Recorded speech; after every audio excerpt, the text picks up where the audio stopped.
हिंदी साहित्य संपूर्ण घटना चक्र क्विक रिवीजन विद आरती शर्मा। दोस्तों, आपको मेरा चैनल पसंद आए तो इसे शेयर करें, लाइक करें, सब्सक्राइब करें। साथ ही साथ मेरे वीडियोस के अगले नोटिफिकेशंस को पाने के लिए बेल आइकन को प्रेस करें। दोस्तों, आज हम करेंगे घटना चक्र का पार्ट 66 यानी 66। तो गौर करेंगे अपने अगले प्रश्नों पर। ध्यान से सुने। प्रश्न है, प्रेरणा नामक कहानी के रचयिता कौन है? यानी प्रेरणा नामक कहानी किसके द्वारा रचित है? तो ऑप्शन इसका सही है डी। ठीक है, प्रेमचंद द्वारा। किसके द्वारा? प्रेमचंद की कहानी है प्रेरणा। टीजीटी परीक्षा 2009 में पूछा गया प्रश्न है दोस्तों। ठीक है, इंपॉर्टेंट है। अगला प्रश्न है दोस्तों, गौर करेंगे, प्रेमचंद की अंतिम कहानी कौन सी है? तो प्रेमचंद की अंतिम कहानी है ऑप्शन बी, कफन। कफन प्रेमचंद की अंतिम कहानी है। ठीक है। अगला प्रश्न है दोस्तों, कौन सी कहानी घटना प्रधान है? कौन सी कहानी घटना प्रधान है ये बताना है। तो ऑप्शन सी, पंच परमेश्वर। पंच परमेश्वर कहानी घटना प्रधान है। ठीक है। व्याख्या देख लेते हैं। कथा वस्तु के आधार पर प्रेमचंद की कहानियों को 3 वर्गों में बांटा गया है। ठीक है, जैसे यथा घटना प्रधान, चरित्र प्रधान तथा भाव प्रधान। कौन कौन से? यथा घटना प्रधान, चरित्र प्रधान तथा भाव प्रधान। ठीक है। प्रेमचंद जी ने ऐसी भी कहानियां लिखी हैं जिनमें तीनों उपकरणों का सुंदर सामंजस्य है। ठीक है, प्रेमचंद ने ऐसी भी कहानियां लिखी हैं जिनमें तीनों उपकरणों का सुंदर सामंजस्य है, जैसे पंच परमेश्वर और मंत्र। पंच परमेश्वर और मंत्र ये 2 कहानियां हैं जिसमें प्रेमचंद ने यथा घटना प्रधान, चरित्र प्रधान और भाव प्रधान तीनों उपकरणों का सुंदर सामंजस्य बिठाया है या प्रयोग किया है। ठीक है, याद रखेंगे दोस्तों, इंपॉर्टेंट है। अगला प्रश्न है दोस्तों, झबरा। झबरा किस कहानी का पात्र है?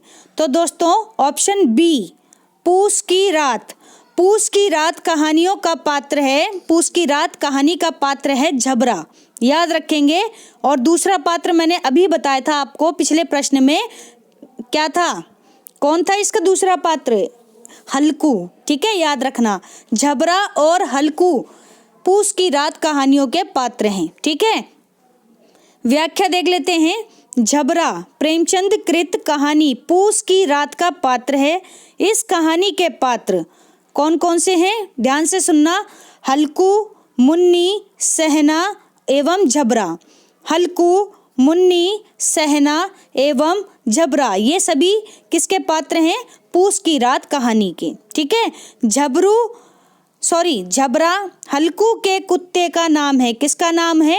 हल्कू का एक कुत्ता है जिसका नाम है झबरा, ध्यान रखें। अगला प्रश्न है दोस्तों, कफन कहानी में घीसू और माधव कफन के पैसों का क्या करते हैं? मोस्ट इंपॉर्टेंट प्रश्न दोस्तों, कहानी का केंद्र है। ठीक है, कफन कहानी में घीसू और माधव कफन के पैसों का क्या करते हैं? तो ऑप्शन इसका सही है दोस्तों डी। ऑप्शन डी सही उत्तर है। उपर्युक्त दोनों काम करते हैं। ठीक है, दोनों काम कौन कौन से करते हैं देख लेते हैं। पहला है पूड़ियाँ खरीद कर खाते हैं। एक तो ये काम करते हैं कि पूड़ियाँ खरीदते हैं और खूब पेट भर के खाते हैं, और बोतल भरकर शराब पीते हैं। ठीक है, क्या करते हैं? एक तो पेट भरकर पूड़ियाँ खरीद कर खाते हैं और एक बोतल भरकर शराब पीते हैं कफन के पैसों से। ठीक है, तो यहाँ पर व्याख्या देखते हैं। कफन कहानी व्याख्या है, जरा गौर करें। कफन कहानी में घीसू और माधव कफन के पैसों से शराब पीते हैं, पूड़ियाँ खाते हैं और भुनी हुई मछली आदि खरीद कर खाते हैं। तो समझ गए आप? कफन कहानी के बारे में आपसे पूछा जाए तो यहाँ पर एक तरह से जो घीसू और माधव है उनका चरित्र कैसा है, तो ये आपको समझ में आ रहा होगा कि कोई व्यक्ति खत्म हो चुका है, उसके लिए कफन के लिए पैसे नहीं है, पैसे इकट्ठे करने हैं, लेकिन उन पैसों का वो क्या करते हैं ये आपके सामने है। ठीक है, तो देख सकते हैं लोगों की मति कैसी कैसी हो सकती है। बाकी आप कहानी पढ़ें, इससे ज़्यादा आपको चीज़ें और ज़्यादा स्पष्ट होंगी। अगला प्रश्न है दोस्तों, दामुल का कैदी, किसका कैदी? दामुल का कैदी के लेखक कौन हैं? तो ऑप्शन सी इसका सही उत्तर है। दामुल का कैदी के लेखक हैं दोस्तों प्रेमचंद। किसकी कहानी है? प्रेमचंद की कहानी है दामुल का कैदी। व्याख्या देख लेंगे। दामुल का कैदी के लेखक प्रेमचंद हैं। यह उनकी प्रारंभिक कहानी है। कौन सी कहानी? प्रारंभिक कहानी है। इस पर लोक वार्ताओं का प्रभाव है। किसका प्रभाव है? लोक वार्ताओं का प्रभाव है। दामुल का कैदी कथानक लिखने में पुनर्जन्म का भी सहारा लिया गया है। तो दोस्तों दामुल का कैदी कथानक लिखने में पुनर्जन्म का भी सहारा लिया गया है। ठीक है, अगला प्रश्न है दोस्तों, निम्नलिखित में से किस कहानी के लेखक प्रेमचंद नहीं हैं? तो प्रेमचंद कहानी के लेखक नहीं हैं, ये बताना है। तो ऑप्शन डी इसका सही उत्तर है, छोटा जादूगर। छोटा जादूगर कहानी के लेखक प्रेमचंद नहीं हैं। ठीक है, टीजीटी परीक्षा 2001 में पूछा गया प्रश्न है ये। व्याख्या देख लें। छोटा जादूगर जयशंकर प्रसाद द्वारा लिखी गई कहानी है। किसकी कहानी है छोटा जादूगर? जयशंकर प्रसाद द्वारा लिखी गई कहानी है। जबकि शेष कहानियां प्रेमचंद की हैं। कौन कौन सी देख लेते हैं। बड़े घर की बेटी, ठाकुर का कुआं और मिस पद्मा। बड़े घर की बेटी, ठाकुर का कुआं, मिस पद्मा, ये तीनों कहानियां प्रेमचंद की हैं। इसके अलावा छोटा जादूगर, ये किसकी कहानी है?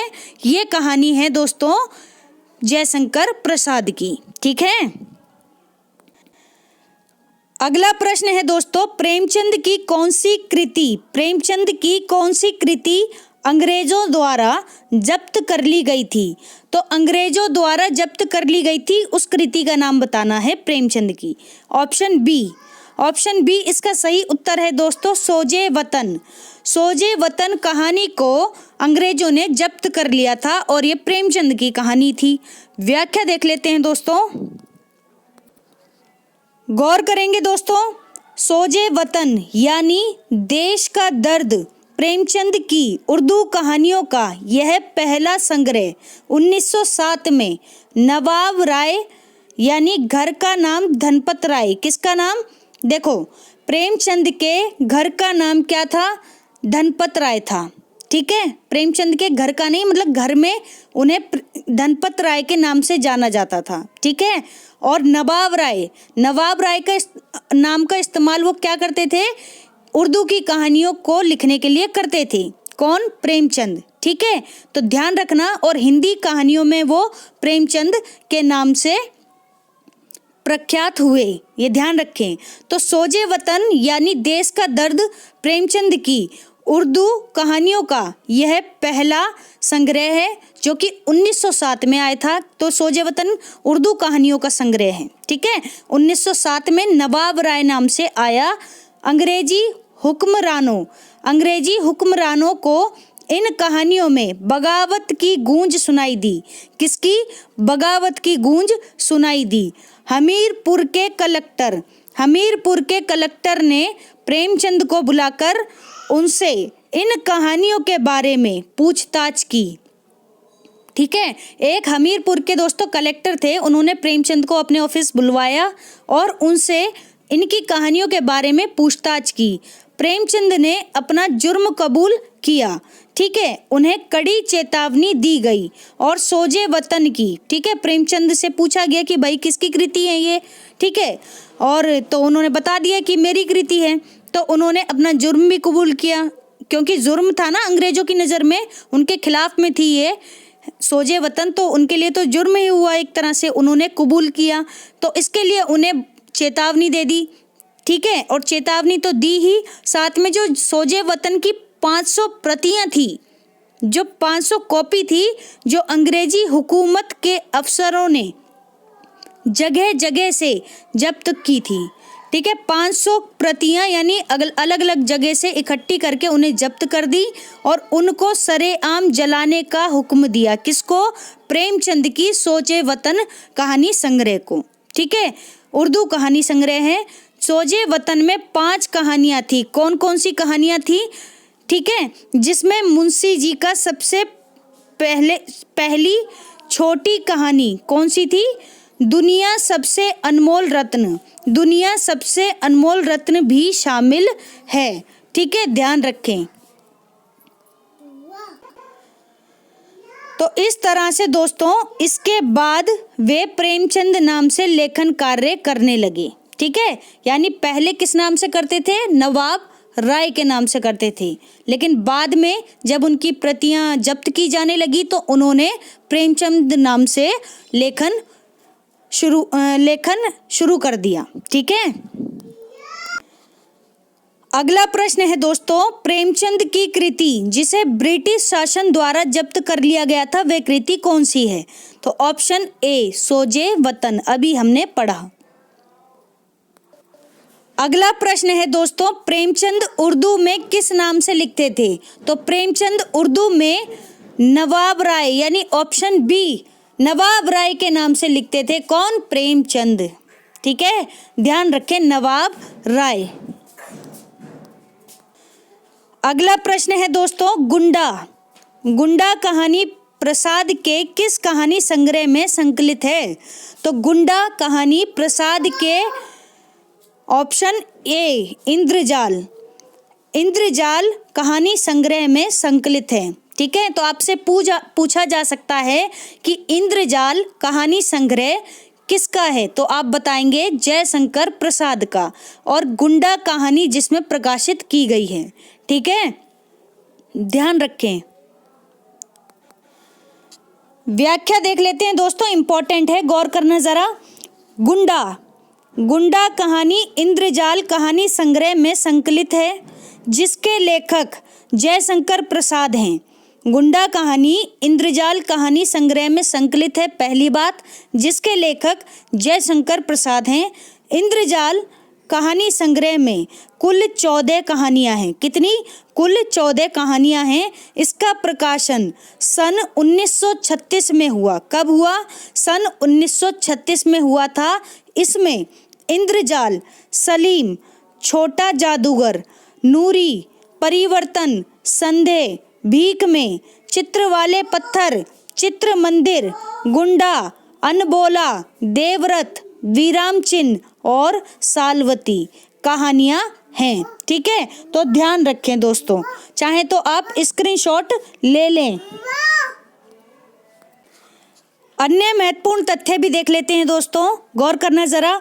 जयशंकर प्रसाद की प्रथम कहानी ग्राम 1911 ईस्वी में इंदु पत्रिका में प्रकाशित हुई।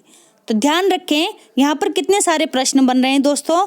ग्राम कहानी किसकी थी? पहला प्रश्न तो जयशंकर प्रसाद की। कब आई है? 1911 ईस्वी में।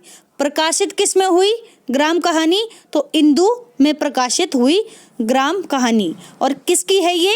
जयशंकर प्रसाद की कहानी है। ठीक है, आगे देखें दोस्तों।